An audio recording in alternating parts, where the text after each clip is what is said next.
The Paul Wells Show is made possible by McGill University's Max Bell School of Public Policy, where I'm a senior fellow.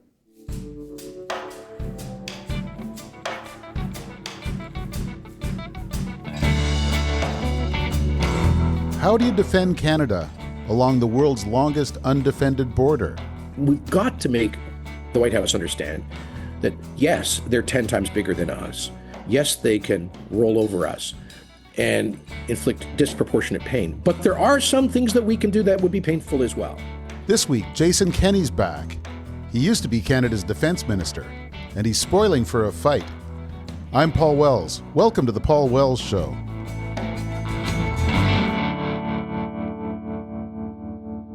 Having Jason Kenney on this podcast more often than any other guest was never part of a big plan. It's just the way things worked out. He's a good talker, and he's done a lot of things. So he's back on the show today for the fourth time. This time, I think it's fair to say he's angry. Angry at Donald Trump, the American president, for letting Ukraine down, and for picking a fight with Canada. The first part you could maybe see coming. The second part was a surprise, and it's starting to look like a real threat to Canada's economy and sovereignty. So let's talk about all of that now.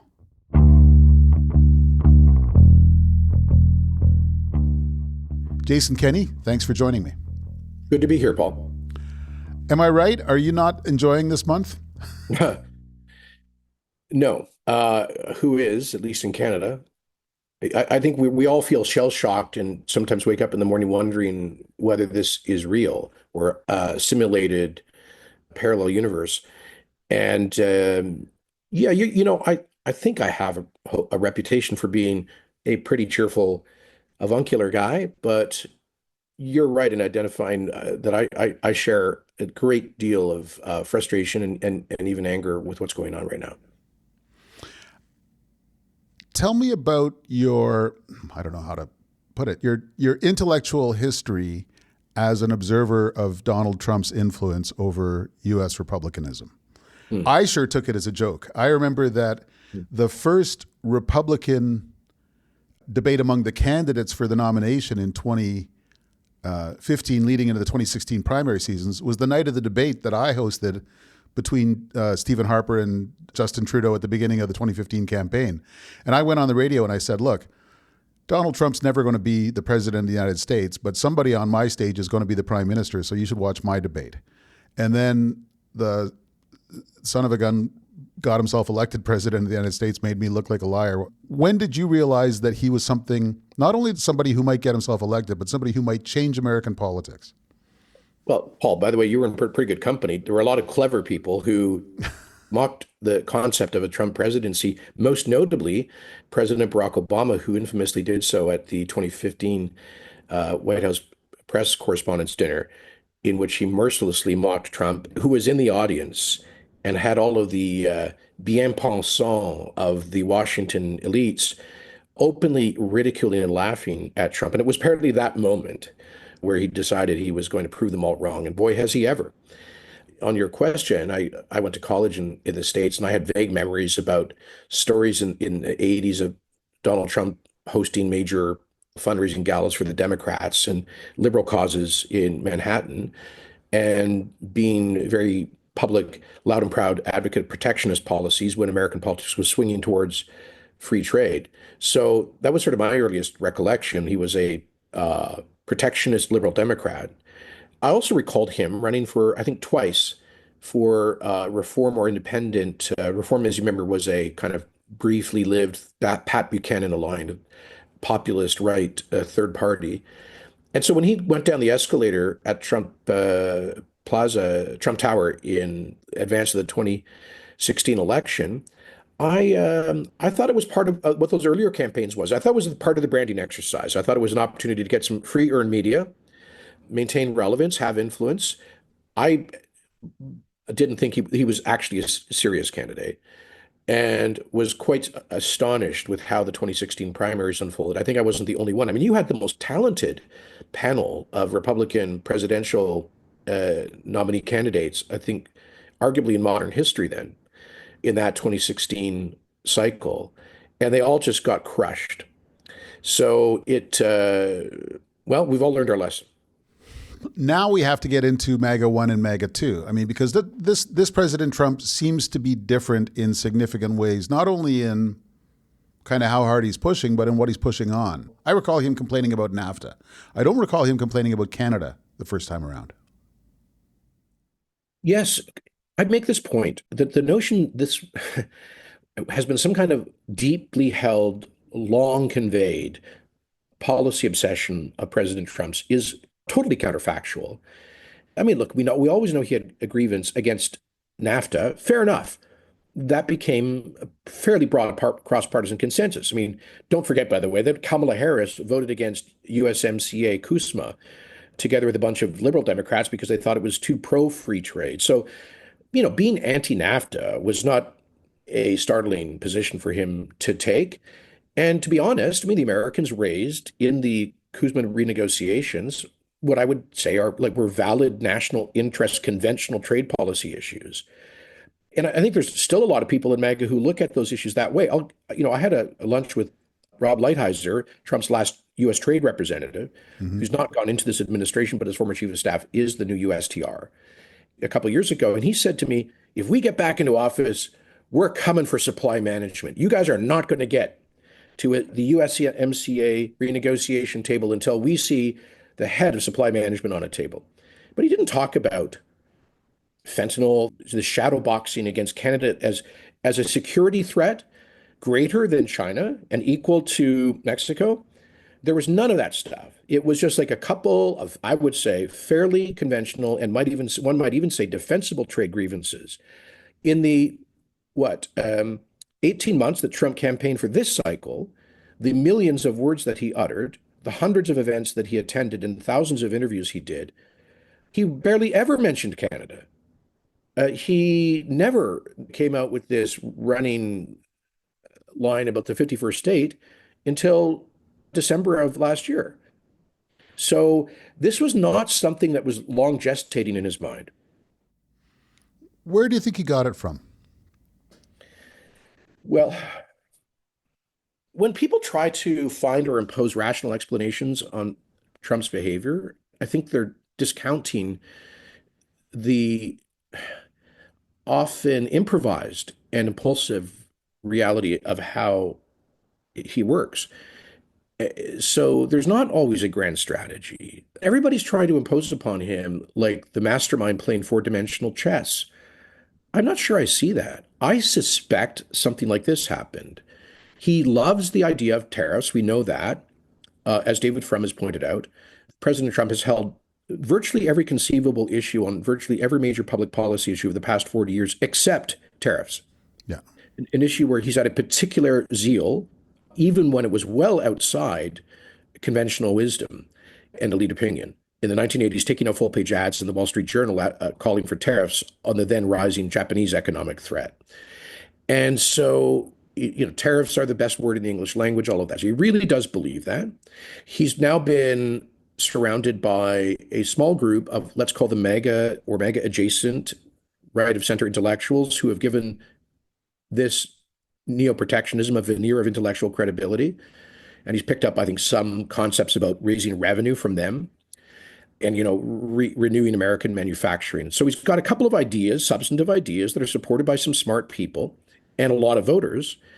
He comes to office and he finds out, that because of the dysfunction of the American Congress, there's very little he can actually do in advancing a legislative reform agenda, which is why every day we're getting executive orders.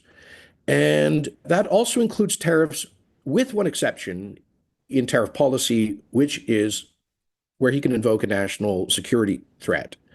So I think somebody in the transition period explained to him that he could impose unilateral tariffs through fiat, declaring this a national security issue. Well, it's kind of hard to do that with the European Union, but look at the security issue he ran on, the borders. So I think that's where it probably came into focus for him, that he was elected primarily on the southern border. He wants tariffs. The immigration issue and the drug issue gave him an electoral mandate. The American people wanted action on it. Why not also use that for tariffs? And hell, why not throw Canada too? We'll throw Canada into this. And then I think the whole 51st state thing was at first a joke, but it started to get a real reaction. And I think that just encouraged him to keep poking it.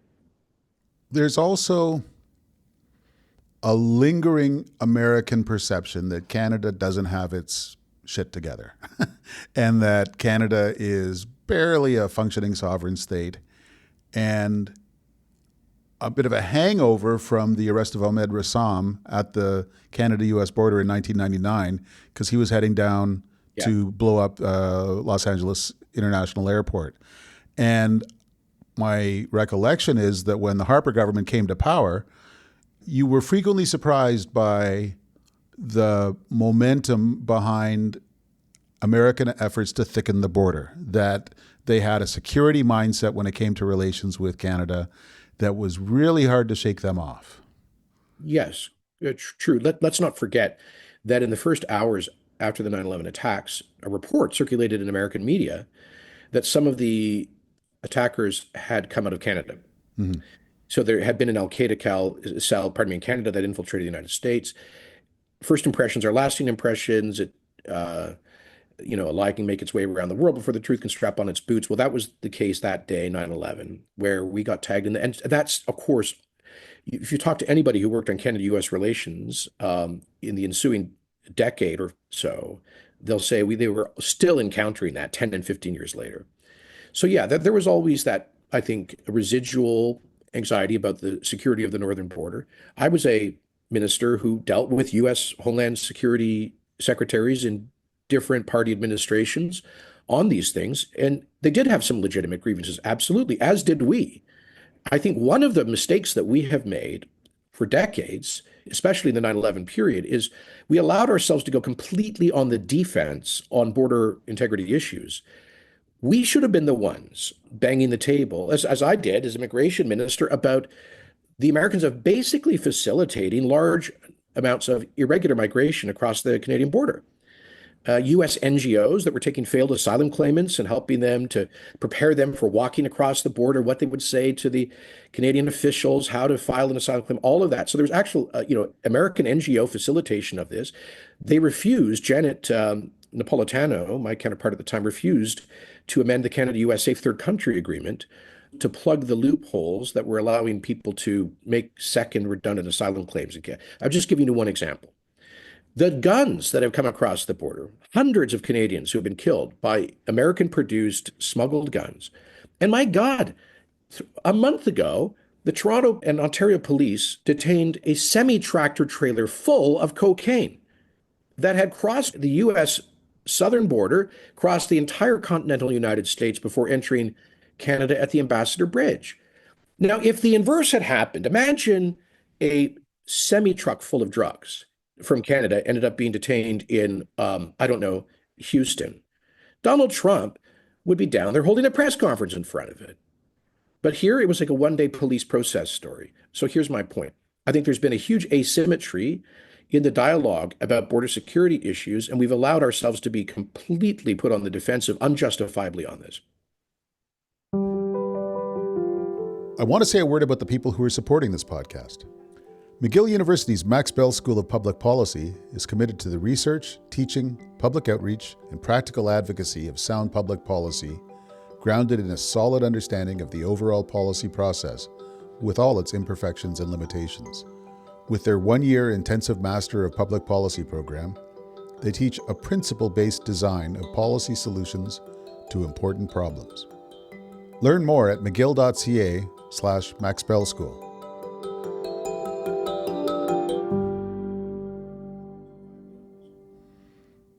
Okay, let's park all of that for a minute and cross the ocean and go to Ukraine. As I said, Donald Trump being strange on the Russia-Ukraine file is a little less surprising. He's got form on this, as the British say. He had the GOP platform amended in 2016 to eliminate language about providing lethal assistance to Ukraine. He got impeached over pressure on Zelensky vis-a-vis the Biden family. So the idea that he might be looking for a way to dump the American alliance with Ukraine is a little less surprising. what do you make of that file as it has evolved over the last couple of months? Yeah, deeply discouraging. Look, I think all of us who are supporters of Ukraine were kind of prepared for the worst, but hoping for the best. There had been a fair degree of unusually calculated ambiguity on Trump's part. We knew there's a certain publicly expressed sympathy for Putin and Russia, but also, he had not committed explicitly to ending military support for Ukraine. And there were some early indications with the appointment of Mike Waltz at the National Security Council, Mark Rubio at State, who had been strong supporters of Ukraine, that perhaps he was going to surprise us all. Paul, even 3 weeks ago, he was talking about exercising maximum economic pressure on Russia to force them to the table with the reasonable peace agreement. You may recall he publicly called on the Saudis and OPEC to massively increase oil production in order to crash global oil prices to end Putin's main source of revenue.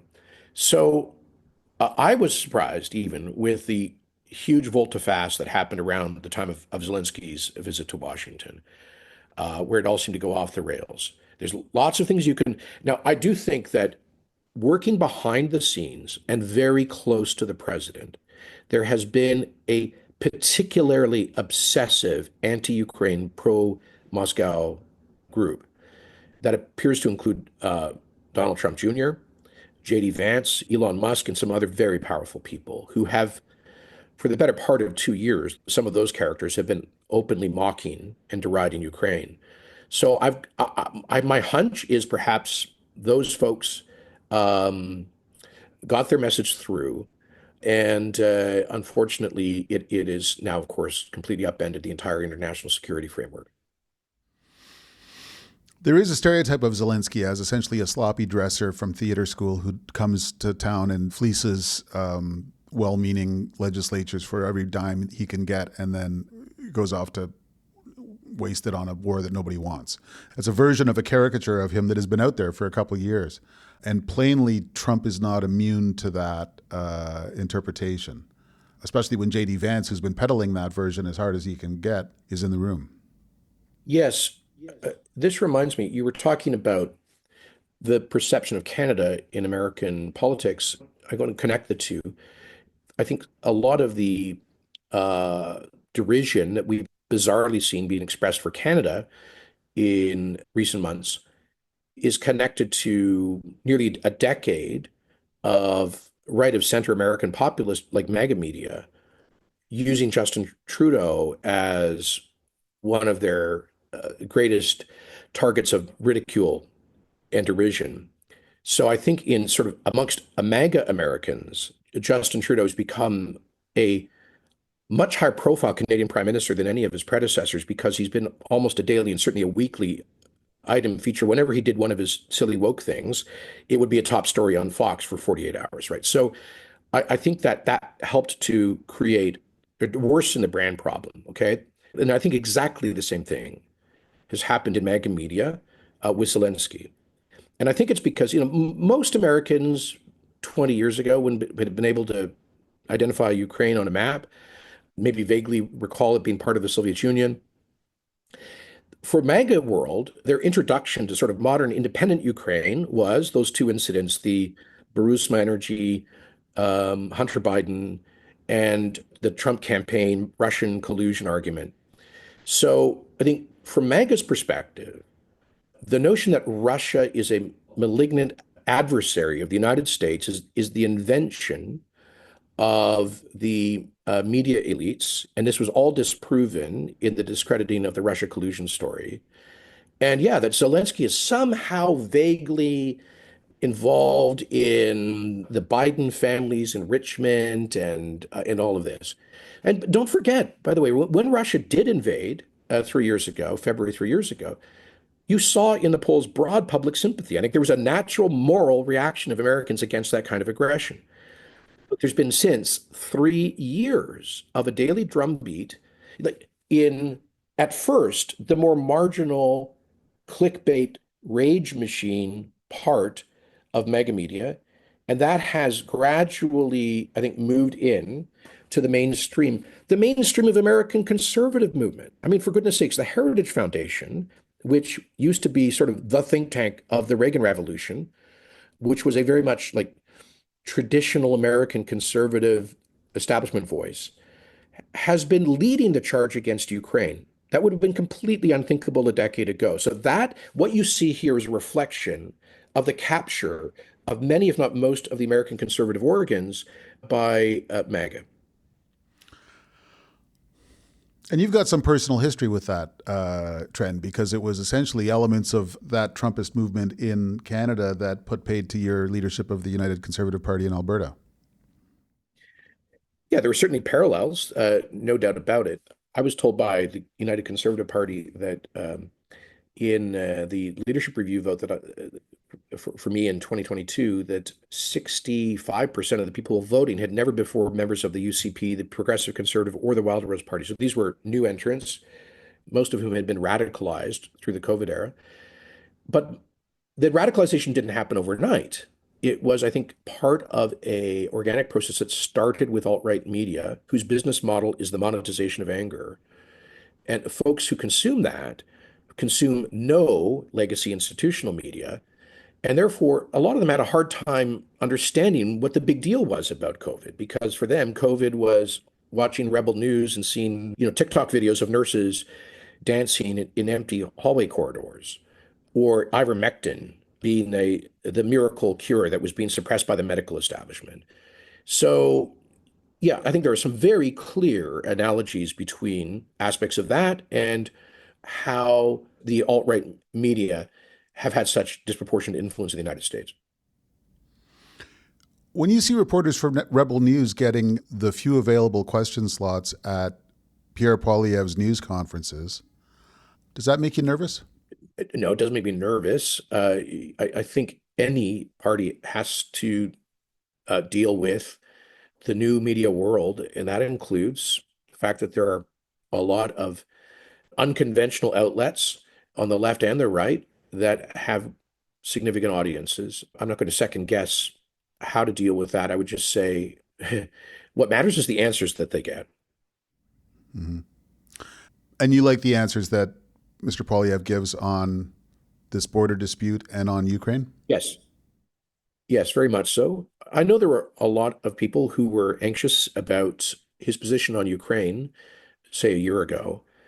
I think most of that was a tempest in a teapot. I think there was a tactical decision. Some might say it was perhaps in retrospect too clever by connecting the carbon tax or talking about the carbon tax provision in the Canada-Ukraine free trade renewal bill. And that really ought not to be seen as a symbol for broader support for Ukraine. But if you look at Pierre's actual statements on the conflict, and they are more robust and more frequent of late, you will see that he is very much continuing in the line of Stephen Harper. And I remind people that the biggest applause lines that Stephen Harper used to get in 2014 and 15 were his stirring defense of Ukraine and his denunciation of Vladimir Putin, reminding the audience of the time he told Putin to get out of Ukraine, how he led the charge to remove them from the G8, et cetera. So, Paul, in the minds of most Canadian conservatives, they'll tell you that they think Stephen Harper's greatest policy achievements were on foreign policy. And if probed, most of them will say on Israel and Ukraine. So I think Pierre Poilievre is echoing that justifiably proud tradition. The Mulroney government, that was the first in the outside of Poland to recognize Ukrainian independence following its referendum in 1991. And I think that's where sort of 70% or more of Canadians are at. The other 30% who think that Trump and Putin are doing great work in Ukraine are well represented on social media. And in the responses, every time Poilievre supports Ukraine and says Canada should keep supporting Ukraine, he gets a wall of comments from people saying, well, you just lost me, Pierre. I thought you were my guy, and now you're just another globalist, and things like that. Is that representative of something in public opinion? Yeah, in minority, but still, and you're right, they're bloody noisy. As you may have observed, for my Lenten mortification, I decided to go back on Twitter after 2 years. And you know, the comments I see about these things are mind-blowing. Now, presumably, some of them are sort of the much storied Russian bots, but a lot of them are Canadians sitting in their basement and they're just regurgitating this crazy stuff. Paul, when Mr. Polyev was running his leadership campaign, quite famously, he would stand at the back of the hall at the end of each rally and shake every hand and talk to every person who went into the queue, sometimes until like midnight or 1 a.m. And many of the people who queued up at that time, that was at the tail end of COVID, would say to him, "We sure hope you're not one of those World Economic Forum Davos globalists. Like, prove it to us." And I remember my great admirer, Theo Fleury, I say that with deep sarcasm. I mean, Theo has implicitly accused me, by the way, of being involved in the Pizzagate QAnon conspiracy because I somehow am dependent on adrenochrome, a secret chromosome extract that the globalists extract from children in a modern reiteration of the medieval blood libel. Anyway, Theo Fleury started attacking Pierre as being completely unreliable and a Weffer globalist stooge. So I was delighted when I started to see that during his leadership campaign, and it's only intensified from those folks since. But he spent a lot of time when he was running that by-election against Maxime Bernier in Manitoba, making sure everyone knew that Maxime Bernier had been to the World Economic Forum. Why doesn't he simply say, what on earth does it matter? It's a meeting. Calm down. Why does he play along with that crap? Well, okay, fair question. 2 points. One, long before the Davos globalist conspiracies started getting purchased, normal conservatives like me were dismissive of Davos as a huge exercise in hypocrisy by neoliberal elites who would fly there on their Gulfstreams and lecture the world about decarbonization. So I was always pretty critical of it. I never thought that it was sort of the center of the global conspiracy.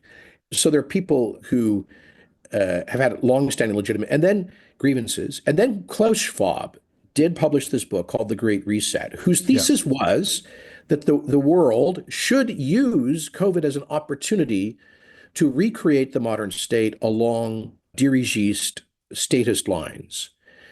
So, you know, Klaus Schwab, the leader of the organization, put it in the crosshairs as somehow being COVID being about this one world government conspiracy theory. So they have to take some of the responsibility for that. And it is true that Justin Trudeau and others in the Trudeau government were super excited about the idea of a great reset, which they saw as a chance to win by default all the debates that they had had such a hard time winning in parliaments around the world.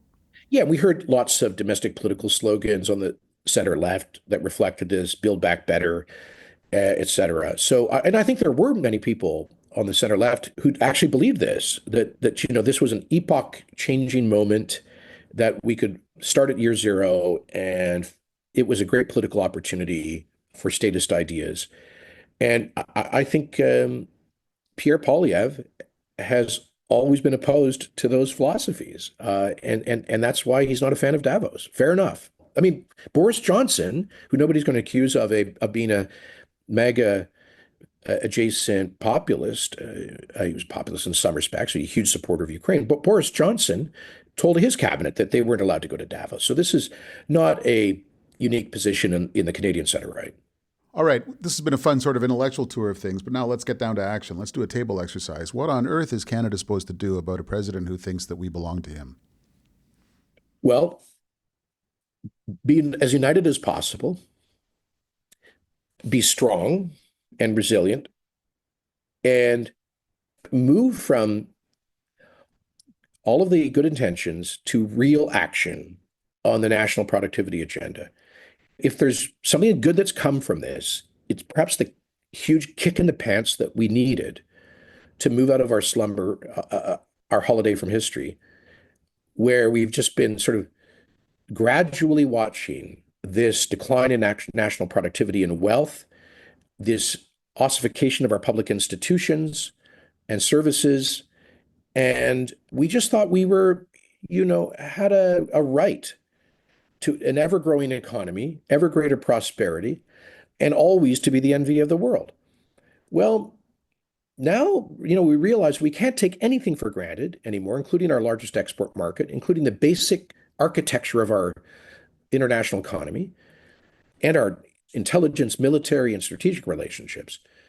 So, time to put on our big boy pants.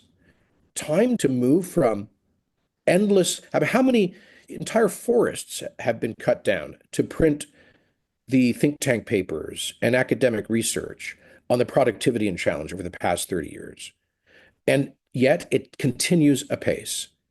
So I am excited, actually. While I'm angry about what's going on, I'm excited to see something like, I believe, a pan-Canadian, fairly cross-partisan consensus on some pretty key pillars about getting our economic house in order, obviously major infrastructure, energy exports, deregulation, tax competitiveness, internal trade, free mobility of labor, getting back to a functioning immigration system, and other key points. It's exciting to see a moment of opportunity appear in Canadian public policy. To get to that debate, we need to survive this trade war. And there's been a little bit of divergence among premiers about how hard to fight. Doug Ford, you've been in meetings all day. You might not have heard that Doug Ford promised a 25% export tax on hydro, and Trump upped the ante, and now they've both climbed down for the moment. But Danielle Smith in Alberta has not been as eager to use Alberta's resources as a chip in this fight. Yeah, and I think perhaps understandably, I mean, look, her job is to defend the interests of Albertans. In this context, I think every premier's job is first and foremost to defend our country, Canada first, as Pierre Poilievre says. And for me, that means you don't take anything off the table, particularly not our single biggest bargaining chip, which is our energy exports to the United States. So it's my view that strategically, we need a level of ambiguity about what we might do next. We've got to make the White House understand that, yes, they're 10 times bigger than us. Yes, they can roll over us and inflict disproportionate pain. But there are some things that we can do that would be painful as well. And to take energy as a bargaining chip off the table completely, I think, would be imprudent. Now, having said that, there's some practical realities, Paul, to quote unquote cut off the Americans from the 20% of the oil they consume, which comes from Alberta, would shut down the central Canadian economy because most of it flows through the main line, then through lines 5 and 9 that pass through the United States before coming back into Canada. So you can't turn off the tap for the American refineries without turning off the tap for Toronto and Montreal. An export tax, remember, it's a tax not on Americans, but on the Canadian producers. Would it be effective? I'm not sure. I think you could have a debate about it. I think we should keep everything on the table. Meanwhile, it's not at all clear who the we is on this fight between the White House and Premier Ford. I decided I would see what the PMO thinks. And today, Tuesday, it wasn't clear to me which PMO I should call. Justin Trudeau's or Mark Carney's. And either one of them would face defeat in the House of Commons if they dared to meet the House of Commons. It's not an ideal situation. What a disaster, let's be honest, that we find ourselves in the most precarious strategic and economic position, I think, in post-war history, effectively without a functioning government or clear leadership. I guess this would be my opportunity to make all sorts of partisan points about the Liberals. I'll restrain myself, except to say that they should not have put us in this position. But here we are, so let's get on with it. I hope there'll be an election as soon as possible.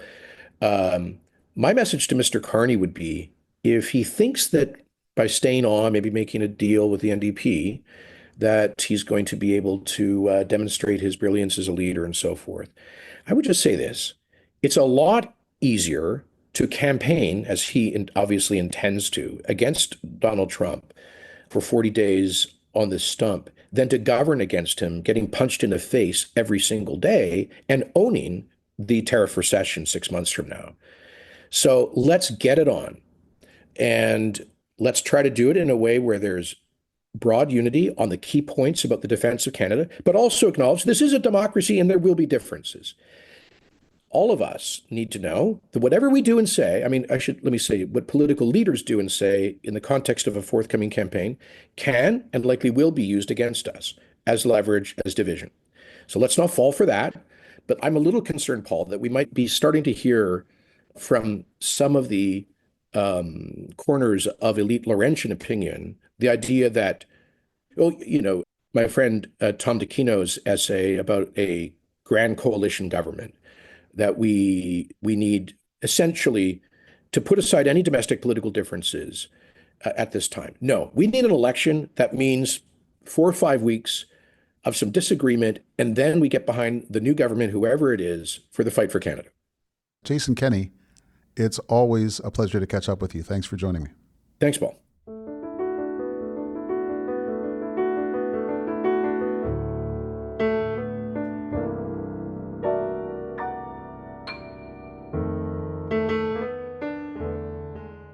Thanks for listening to The Paul Wells Show. The Paul Wells Show is produced by Antica and supported by McGill University's Max Bell School of Public Policy. My producer is Kevin Sexton. Our executive producer is Stuart Cox.